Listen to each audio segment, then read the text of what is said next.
Gumayusi. Always going against the grain so far. Definitely some interesting takes. You know, that's why we have the votes. That's why we show them for some interesting takes. Yeah. Definitely seen before. As for Zeus, you know, I think Keria definitely deserves him, but Zeus being in a lane swap situation and still getting so much value in team fights is always massive for me. But now we have the situation going into Game 3. D+ got side select. It's an even series. One game to decide it, and they have the edge of blue side. We'll see what they're able to do on the back of this. You know, we know for a fact T1 are going to have to ban LeBlanc and Ezreal. What else, right? There's Ashe. Rumble. There's Rumble. They're going to ban the Rumble, so is it going to be Rumble, LeBlanc, Ezreal? Or are they going to give one of those up to maybe ban something else? Aiming has had a good game on Ashe this season. Even though it's not a champion you typically associate with this, I feel like his play on immobile 80 carries has improved substantially from what we've seen recently, at least. Whereas on the side of D+, you could honestly really just target bans. I mean, the Callisto is a complete no-brainer. You could even ban the Corki. Like, Showmaker's been having a rough time in lane. Or you could just first pick the Corki. That's the beauty of blue side. The world is your oyster when you're on the blue side. And there's the Ezreal ban, so, you know, it kind of leaves the question. Are you going to leave the Ashe available? Are you going to leave the LeBlanc available? You have to do one of those. I think banning the Corki makes sense. Showmaker, it hasn't been his forte to lean on those 80 carries mid. And T1, I think you're going to have to ban LeBlanc in this situation. We'll see if they opt to do that or lean in a different direction. Maybe just leave both up and you say, okay, they'll first pick LeBlanc, and nope. They're just going to say, okay, aiming, if you want to play Ashe, go ahead. Yep, going to be locked in almost immediately. And we've seen Ashe really powerful when paired with picks like the Sejuani. Has been a strong duo with it. So maybe the T1 go the Renekton themselves here. I think Kingan's laning has been really solid on it so far. But it doesn't really feel like a Zeus move just to early lock the Renekton. Oner looks very resigned to his fate, which, no, actually? Yeah, I think the Vi value is massive. You deny it from Lucid, you are playing Vi into Ashe, which feels pretty good overall. And you could just pair it with Taliyah if you wanted to.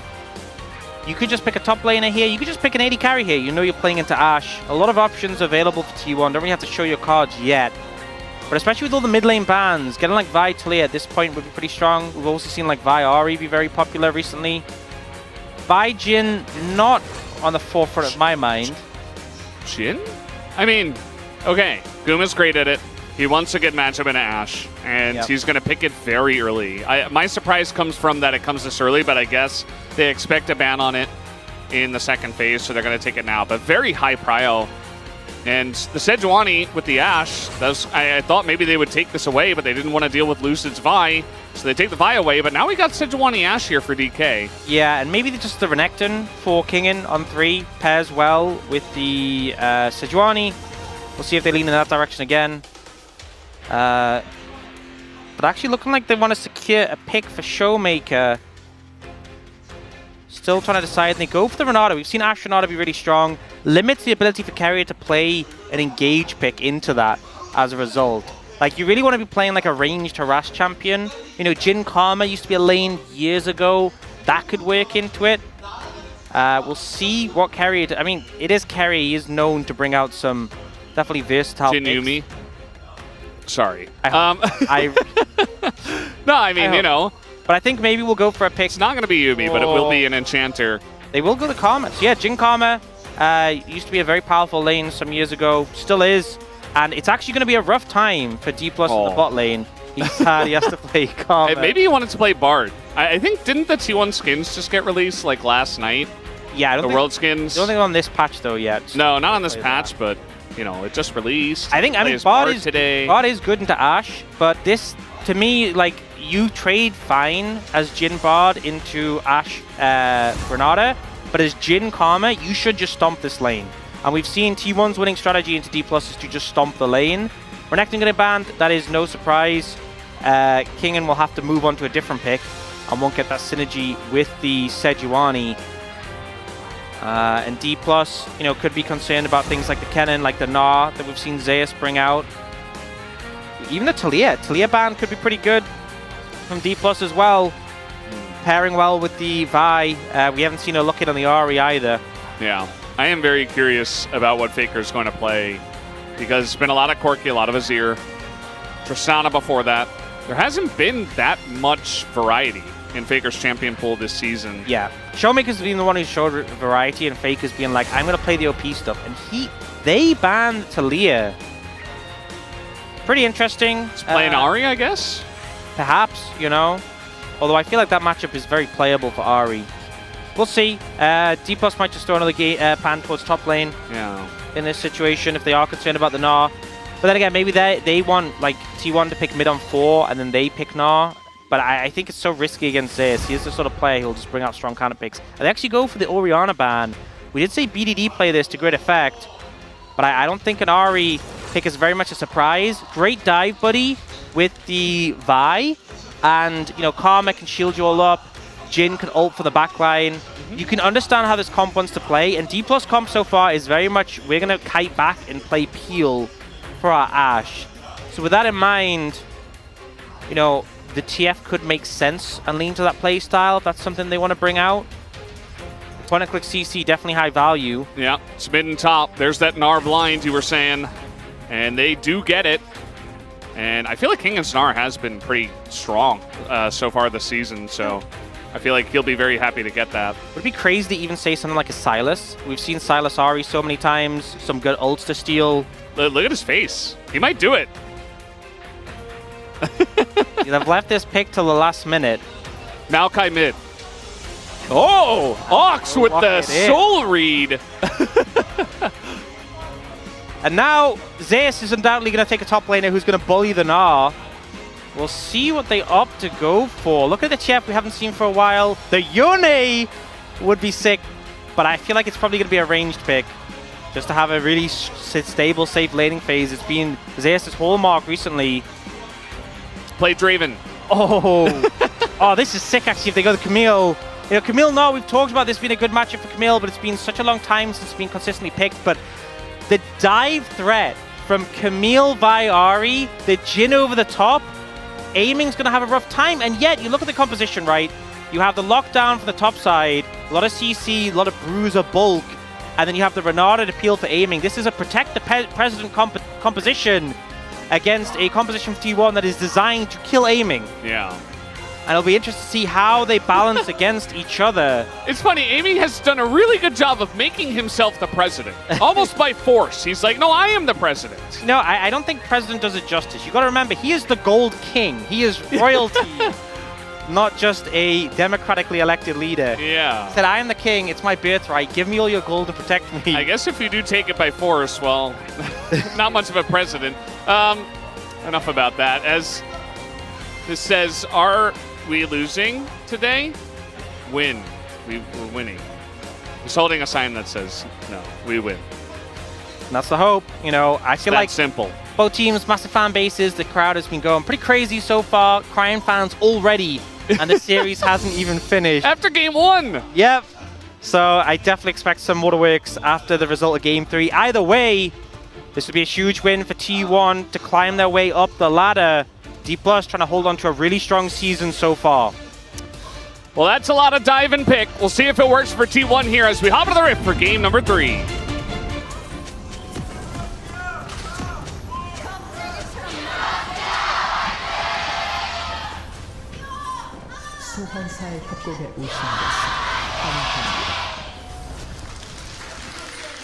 And how about a little vision denial from Jonah Strong? All 5 members here down on the bottom side for DK. What are we running into?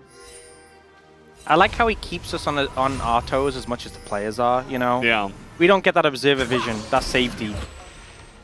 You gotta live in the eyes of the players. Yeah, I think some of our viewers need that reminder from time to time.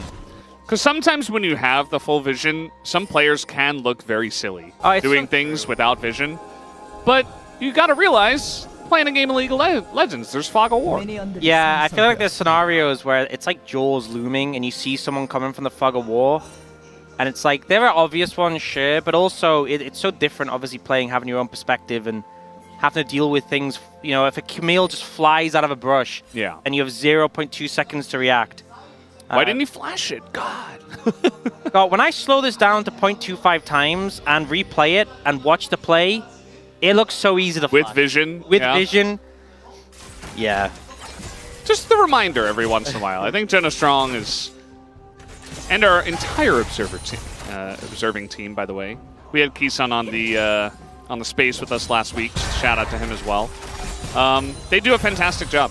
They're pretty much perfect. And well, there's a lot of tension down here on the bottom side. Looks like Aiming and Kellen will get the push, but some extra poke from the Karma. Yeah, it's so difficult playing the Renata in a Karma, because obviously Renata's still good at dealing threats coming into her. If you find a handshake, that can be powerful for the Renata, but in terms of general trading power, really hard to tempo heal, but Guma, he moves up for level 2. He's going to have to flash, and Aiming, he's just going to barrier nothing, just to make sure, as he thought maybe he would be rooted up there. Zoning barrier. Zoning barrier pushes them away. And you know, I feel like T1 not fully respecting the power of the level 1 of the Ashe. The level 2 gets hit first by Kellen, and able to be in some big sums on the back of it. It's like Aiming and Kellen doing a pretty good job, all things considered. Yeah, it's just such an important lane to hit level 2 in. And we do have Oner moving in. Lucid should be on vision here, so Oner's going to wrap around. Oh, very sneaky. Vi is very good in the 1v1 here. And he's got red buff as well. So Lucid, kind of an awkward spot for him, as another hit is going to come in. And thankfully, he's got that disengage cone to deny us from any fun. And you know, this is one of those situations where D+'s bot lane have Prio. And yes, Prio is better for them to move first. But it also means they're deep in the lane, and it's going to take them a while to get there. So Lucid just has to dip. And his bot lane really don't want to give up the pressure right now. Oner will secure the red buff, so a bit of an advantage found there. He has 3 camps he can pick up on his blue side still. Lucid's just going to go bot. Just hang around here, maybe find another Vi. Same Vi as the one from before, funnily enough. And Oner's just going to say no. You will not get the Scuttle Crab. You are level 3. You do not pass go. You do not collect $200. And in these sort of situations, there's not really been given a window to gank bot lane. Guma and Keria playing really far back. So you don't have much options. When you're being denied camps and you have no camp spawning, the best thing is to gank, but it becomes very telegraphed. And the wave is slowly pushing in, so Guma's like, whatever, I'll just recall, get some mana back. Mid lane so far going in favor of Faker. But it is Doran's shield on Silas. He does have a lot of heal in his kit, so Showmaker just kind of weathering the storm for now is what he's going to try and do. Yeah. We've got Wolf on the space. I feel like he's definitely talking about the Electrocute. We don't see it all the time, but he's very excited about the Electrocute buffs. And Silas, you see, Showmaker did go for it here, so he is going to be looking to absolutely look to burst Faker down, but, well, he's there somewhere. I think those are his hands. I see a very comfy Degon. Yep, see the hands. Oh, wave. That's definitely him. Yeah, I think the thing is, though, if you're playing into the Ahri, it's significantly easier for the Ahri just to consistently electrocute proc onto the Silas than it is for the Silas to proc it back. So, not the most fun in the early game playing that range versus my lane. It's not like a Yone who fully invests into sustain with like Doran's shield, second wind, and fleet footwork. What are we? Uh-oh. I'm like, what are we zooming in on here? There's Sejuani's in the enemy jungle. Yeah, it's just he took the Krugs. Yeah, and we just saw a little how the matchup between Na and Camille has gone both ways and a lot. You know, 25 to 23. Not a lot of matchups that have that many numbers between them. Yeah, there was a time where when Camille first came out, I'm sure you remember Ox. She was extremely strong, and she was playable in the jungle. Yeah. It was a fun time. We saw a lot of Camille, and Nara's kind of just been in and out of the meta, mostly in for nearly his entire career as a champion. I think everyone enjoyed that meta, you know, when a champion who was super mobile had a Cho'Gath ult on a 3-second cooldown. Yeah. It's my favorite meta. Callan was roaming up the river. A little bit of show of dominance from the bottom lane. And honestly, T1 bot lane not doing as well in this matchup. I think the early trading, the loss of summoners kind of hindering them.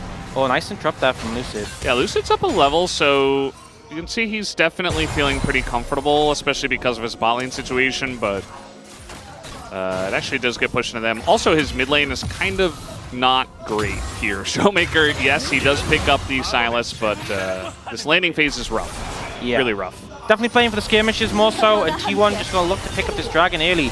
Showmaker's about half HP, so even though he's coming over, I think they feel confident they can get this and disengage. He's gonna get into the pit as now the engage comes in as that frontline Oner very low, and he will eventually go down as they have to go super deep for this one. Showmaker though, so tanky, will live throughout it all, flashes away, and DK get the Drake as well, but the chase is on. Guma looking for more. Kellen in a lot of trouble. He's just gonna sacrifice himself for the trade.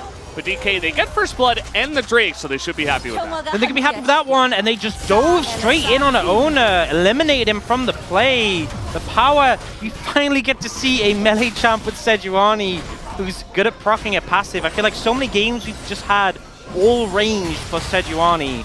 And you see the difference here Showmaker makes in locking down Oner. He will head immediately off respawn towards those grubs. Didn't get a dragon, will take those. Well, Lucid's here, by the way. He's level 6 Sejuani. He's going to take a big burst, actually. As man, if that was like a Mantra Q, maybe we're getting close. I think Lucid was probably fine anyway. Yeah, I think he was okay. I do think we learned that. That was point blank. I do not know how that missed. Good job by Guma, I guess, to sidestep that one. Yeah, I think Guma boots of swiftness, and he also got the fleet footwork proc, I believe. Yeah. But quick moves, honestly. I think a lot of players would have had to ban flash there.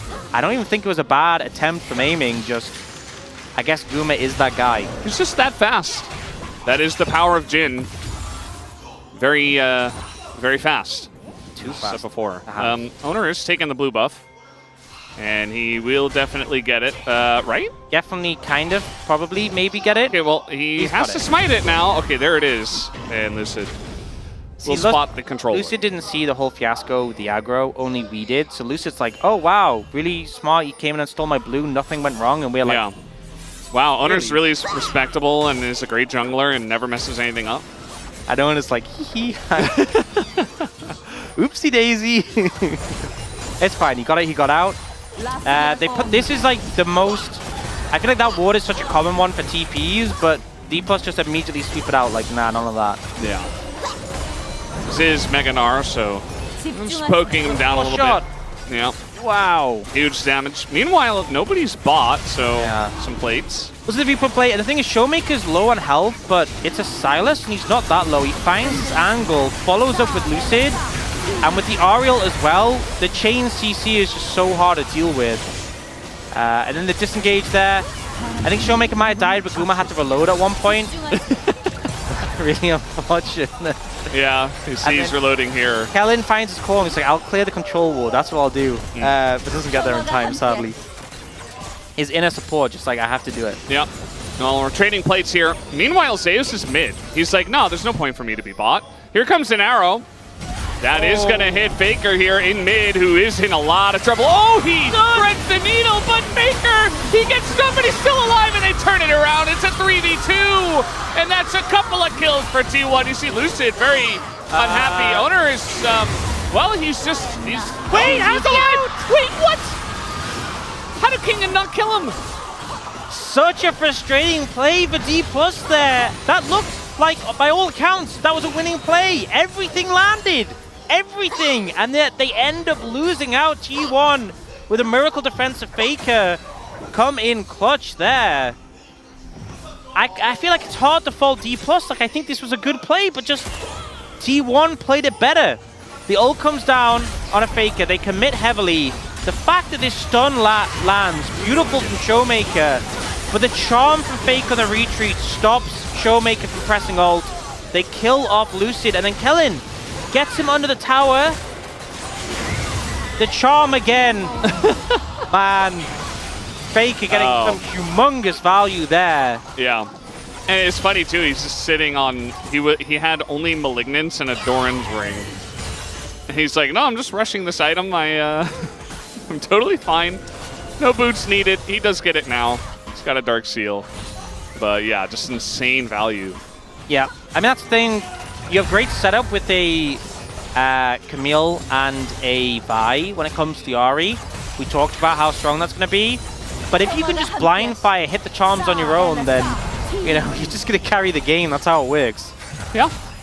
I mean, I remember when Ahri first got changed, when it was like, okay, when you get a shutdown, might have to hold that thought as Guma is being slowed up here by the Ashe. He does have cleanse, and he will utilize it to get away. Little Root comes in, Lucid in the vicinity. Now, the curtains will be called, and they will push DK all the way back to their turret. As trying to throw an ult here is Lucid, not going to hit anyone. And DK will be funneled underneath their turret. Yeah, a bit of a scrappy play there. T1 trying to find an angle. You can see with the ult from Jin opening up, they get a pretty big advantage. They will pick up a plate there as well, and D+ just kind of trapped under the tower. Oner going to start up the dragon. Vi pretty fast at taking this down. Poke doesn't connect there from Keria, and Keria actually low on mana, so maybe becomes a ooh, that fourth shot. Kellen is really playing with fire. Has to throw out the heal earlier, so he didn't have it. And they're just going to give up that Drake over to the side. Oh, he tries to go. He was going to go for the long-range boomerang where it like goes behind you. Yeah. That's a cute attempt. Infernal Soul is a big one. A lot of squishy members, I feel like, who both sides really would want to take out. I mean, Ashe is so good with Infernal Soul, you can proc it so easily. But you can see how both teams have these really aggressive dives just to take out key targets. And the Infernal Soul going to make that a lot more explosive. That it does. And we got Ox's favorite minigame, the Cinders. Oh, I love this, man. We'll see who gets the most Cinders. And I feel like Kellen's got 3. It's kind of underrated, especially champions like Silas or Ari, even like a Karma as well. If you have like an Undying game on Karma and you get like 50 Cinders, like ability haste is so broken with that champion. I feel like it's one of those things where it's fun, you know, but the actual impact is massive. Yeah, it is huge. I mean, as long as you can hold on to them, especially as Shin. All right, that's a 4th grub for T1, just like that. No committal, just long range. Just trust in the steal, apparently. You know, we've seen some steals today. The Renekton Dragon steal with the auto was a pretty wild one. The Maokai flash twisted advance past the Poppy. That was a pretty good one, yeah. It's been a day of steals. Definitely this T1 D+ series delivered there. And Zeus has had a really good read this game on, okay, we're not contesting on that side of the map. I'm just going to kill towers with my buddies. Honestly, sounds pretty fun. I mean, anything you're doing with your buddies, generally a fun time. And we do have Faker trying to look for the play. That's another charm to land, but he is alone. And the handshake, Kellen says, sit down. No ulting in my face. And now we have a Chin, and aiming is just, well, maybe dead. Trying to get the shutdown here to Oner. Yeah, he's dead. In the front line there is Ashe. Not great, but now we got an R into the wall. And another handshake, and this time it's a root onto Sejuani. That's a double kill for Guma, who has insane value in this game on the Jin. That's a 3rd one for the side of T1. And T1 will continue to push. Zeus still looking for more, though. The root doesn't connect this time. And Zeus doing a lot of work with his Camille, but T1 in total, making it work, even though Kellen had that masterful play. It backfires for D+, and it's now almost a 4,000 gold lead in the game. T1 firmly in control. And we'll see Faker, he goes to the ult, and watch all the D+. They're waiting, they're like, okay, what's he gonna do? And as soon as he goes in again, they start hitting him. A great handshake from Kellen, honestly massive. But this root from Guma, I feel like the high ground, it made it hard to see there that it was coming, but either way, they catch aiming out, Aim has to sacrifice himself trying to get the trade. And then they focus so much onto Zeus, but they burn those cooldowns, and Zeus is like, okay, well now it's my turn. Ult Showmaker as well knows that Lucid is going to die, so it doesn't burn the ult on him. Gets Showmaker too, baits him in, just really nicely played. Now D+ trying to set up this Herald, but T1 have so many engaged tools. They want to fight, they'll take it. All right, comes down to Silas getting that one, as now Lucid in a lot of trouble. Isn't really that tanky just yet. Another huge handshake, man. Kellen is just not missing. After a couple of weaker games, he is coming up big in Game 3 as here comes the Silas. I feel like Guma also is getting huge value on the Shin. Here comes the ult. It's going to hit Faker. He's in a lot of trouble up against that Meganar, and DK turning it back in their favor. Can Kellen miss? Honestly, this guy is so insane on this champion, I feel. We know why teams have been respecting it, but he's just putting on a masterclass. He saw Keria in Game 2 and said, I'll do better. And he's really putting in the effort now. Herald comes down mid, won't take the tower, but D+, just when the game starts to feel like it's leaving their grasp, the 4K gold deficit reduced to 2,000. We see it in this play. They go for a focus on a Lucid, but he's just a bit too tanky right now. The damage isn't quite there. It's close, but he flashes out, and then the handshake catches Keria. He's deleted. The karma value's gone. Showmaker just tries to get the heal up. The W pushes forward, and then Kellen again. We first get this ult on a Faker that kills him, and then Kellen gets the cleanse from Guma. Just sums being burnt across the game, and cleanse is so high value when there's a Sejuani and an Ashe and that Renata Glass on the other team. Yeah. He does have to burn his flash to make that play, but he's going to take that trade 100% of the time for the enemy ADC cleanse, especially because Guma has just been getting, again, as I mentioned, so much value here on this Jhin, just kind of ignored in a lot of fights and just sitting back and firing. He's got plenty of time to reload, actually. He doesn't really care about that mechanic. It looks like D+ still conscious that they're at a deficit. It's about 2,500 gold. They know the threat of T1's compositions. They're not going to contest them on this dragon. It's just the second one. They're fine with that. But they are going to push in and get some vision around this topside jungle. You see Faker playing very defensively, trying to sweep things out. Kellen nearby, but he's not going to face check that one. Has a ward down. And Faker, yep, he's just going to clear out this wave. So T1 definitely solidifying their lead, taking the Infernal Drake. He might actually throw an ult in here. That's going to get a flash at Zeus. Having King nearby with Meganar about to pop, it's just enough of a threat. Again, the flash from Camille pretty big. You know, a lot of summoners were burnt in that last fight. So if we do have one breaking out, could end up being impactful. You can see a ward placed down here by Keria. We'll spot Kellen and aiming moving up. Faker should just be safe to take this tower. Another one in the bag for T1. Just pushing that gold a little bit by a little bit more in their favor. It's not an insurmountable lead by any means, but I feel like against a composition like T1's, if they do have an advantage, it can feel so punishing just because they can really start fights at a whim. Yeah. They absolutely can. And DK, you see Lucid is coming on over here. He doesn't have his ult yet, but just the presence is enough. Zeus has to back away. They trade turrets. And we're just stuck in here with T1 about 3,000 gold ahead. Waiting for the next objective to spawn. Side lane, I feel like, is going to be pretty interesting. Kingen does have a nice lead there, and it's been a lot of focus from the side of Lucid, but we know what Camille can do, especially once he gets 3-4 items if the game does go long enough. Yeah, I think as well, something to be careful of is you could definitely see T1 going for like the 2 side laners, kill someone, and then TP back in. You know, Zeus can easily lock down a mini-Gnar. Faker can easily set up a charm. You kill Kingen, and then if D+ try and stop Baron, you can just both TP there. So I think it's something you have to be conscious of if you don't see Faker on the map. But even if you do, he can just TP down to assist for that, and then if Zeus TPs to the fight, it's a 4v4. Oh, just as I was talking about him needing to be cautious. Where is Oner? The big question. Well, he's behind Kingen. Kingen about to show. There it is. They've seen him. Stops the back. Here comes Lucid. But that is Camille. I mean, you can't get away from this. It's just Mini-Gnar, and he is very far away from the Mega. He's just dead. Arrow is going to hit. And nope, TP is coming in. I think DK just have to get out of there. Lucid's like, okay, never mind. Just going to take the Cinder and run away. But the ability to close the gap here from T1 is huge. The ult is going to miss, and another handshake is going to hit the front line. And this Renata gets so much value when everybody lines up for it. And T1 just don't have the chase ability after the fact. And they don't want to go into that choke. Yeah, I mean, it was just a beautiful play from D+. T1 get the setup, they get the Gnar, but they chase into this choke, and the disengage and peel of D+ is so powerful. T1 needs flank angles. This is exactly what happens if you run straight towards them. The value of the Renata absolutely massive. And in the end, a good setup from T1 ends up being a 1-for-1 trade, and especially since D+ are in a deficit, they'll take that any day of the week. Yeah. Lucid, by the way, sitting on 16 Cinders. So already beginning to enjoy that. I feel like as Sejuani, you're generally pretty tanky, but you go Zeke's first, you're not hugely tanky early on, so we'll see how long he can hold on to that.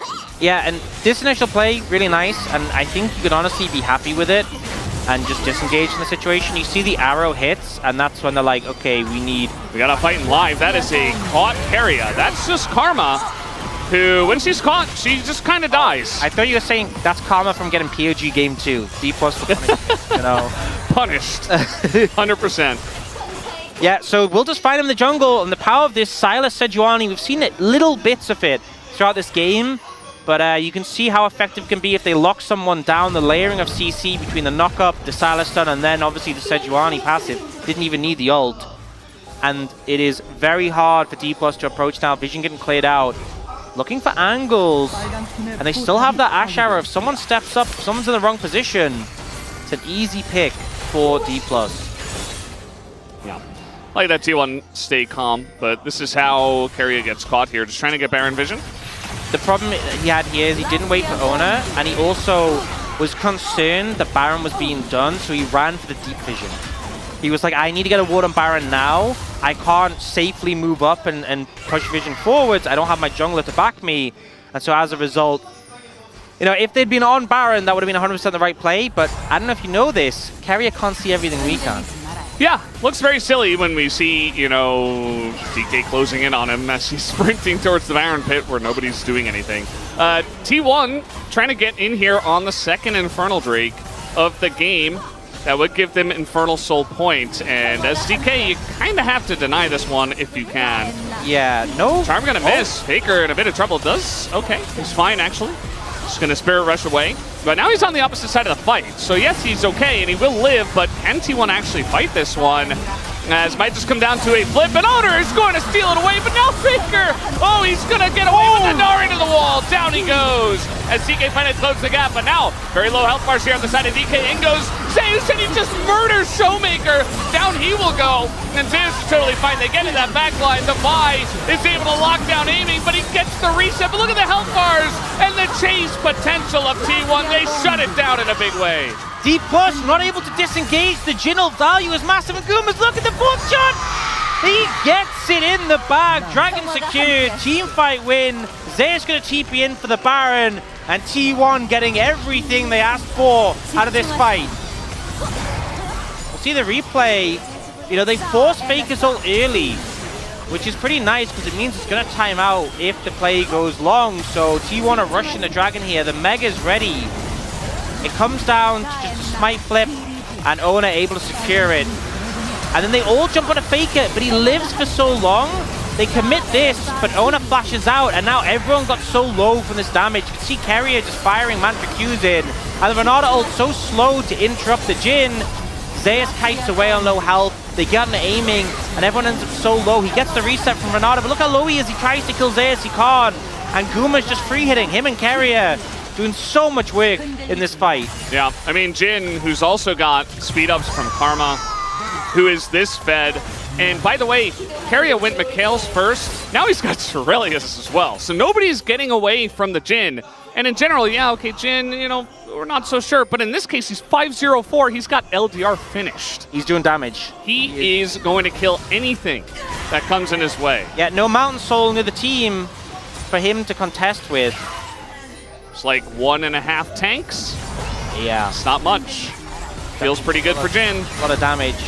And I think as well, particularly against the likes of a Silas, the fourth shot, very nice just to be like, okay, you're dying to this. Because it can be quite fiddly if he lives through the amount of burst your team has. It's like the damage version of Malzahar ult. It's like, you are staying here. Or in this case, you are just dying before you can, you know, get a bunch of sustain in, stick around, throw Zhonya's in. Savai ult stolen. So they are very far behind at this point. I mean, 5,000 gold behind is DK, and T1 still have this Red Bull Baron power play ticking and are trying to get as much value out of it. They also did, of course, get that Infernal Drake, so Infernal Soul point. And their comp really just works all on the same page, you know? Yep. Like, everybody, if they call a target, they can just go in. A lot of dive potential, and we've seen the follow-up work, so D+ definitely on the defensive right now. They've about 1:15 left of the Baron, and then it will be that soul fight. I will say, not an easy composition to dive on a tower when it comes to D+'s, so T1 are trying to just make some headway, but it's a bit of a struggle so far. Yeah. Just trying to find the right lane to do it. And they're starting to move towards top, but I feel like, you know, they can lean in on this wave here. DK are just going to get the mid tier 1. This is a fine trade for Objective bounty. Yeah. I think they're happy with this. The enemy team has Baron and trading is good. Now, it feels less good if you lose this inhibitor tower, which they might. The ult comes in. Oh, the arrow, it's going to immediately get McHale's, but the front line here, Zeus, surprisingly tanky. He's got a lot of shielding, too, from the Karma, who's had a good game, obviously. And at the end of the day, though, I mean, T1, they don't even get a bit of damage on the inhibitor turret. Yeah. So they're still ahead. They're still in a fun spot, but it feels like kind of a lackluster Baron play. Yeah, it definitely feels like the value wasn't massively there. You can see the gold they gained from as well. I mean, the thing is, they won the fight before the Baron, but the gold they got after wasn't really that significant compared to just the gold you get from the Baron itself. Aiming still on top of gold. He is the Gold King. That is no surprise. Yep. But Showmaker, you know, the silence that came out has been pretty cool. There have been some moments, but it's been relatively quiet altogether. And it's still a 5,000 gold deficit. 40 seconds until Infernal Soul. Yeah. That burst damage very severe. And D+ have to find a way to navigate this from a deficit. I will say, if you look at the inventories of T1, Guma close to an IE, but not there yet. Zeus close to a GA, not there yet. There's a lot of big breakpoints T1 are about to hit, but they haven't. And I think because of that, D+ have maybe a little bit of a better chance than the gold suggests, but definitely still in a deficit. Yeah, and it might just come down to how this is engaged. It looks like Zeus is out here. As, of course, we had the information that that her recall was about to finish. Got the GA as well, that's actually massive. Yep. He's going to be so reckless with his dives to set up the plays. You see D+, because they moved down towards Zeus, they lost control over this area near the banana brush. And Zeus is looking to threaten on this flank. Yeah. T1 also, they're not even fully engaging, but Guma with shields can just walk up to people and just shoot them. That's going to be a cleanse, though. Early on here, Guma is taking a bit of damage as well. Not the cleanest amount of poke. And here comes Faker on the flank. All the way around, looking for Showmaker, who is pretty low. The Jhin ultimate going to be utilized. They try to clump up here, but that's Infernal Soul. And Lucid, he needs to get in. It's not going to happen. It just goes over to T1. As, okay, Infernal Soul now for the side of T1, and they want to take a fight. Kingen has no Mega Bar. He has to try and stack it quickly, but they're all so low. Oh, man. They're all up against the wall as well. The Charm is going to miss. So does the Jhin root. Oner goes in first, but he is looking for that backline, aiming in a bit of trouble as the Renata ultimate does get some value. But, man, the low health bars are insane as the damage from T1 is out of control. Aiming finally gets taken out. It's a triple for Guma, and that might just do it as T1 are pushing the bottom lane. We saw the Jhin just not able to do the damage in that game one, but Guma makes it work here. They corral D+ in, they cut them down, and they're able to get the win. The upset here, D+ had such a fantastic season, will go down to T1 on their upswing towards playoffs. That's T1, man. Sometimes they're just inevitable, and they play the better series tonight. As we got 5 seconds until Renata, it's not looking good for DK to have a chance to stop this push, and in fact, T1 will end the game right here, right now, right at the 30-minute mark. T1 take the series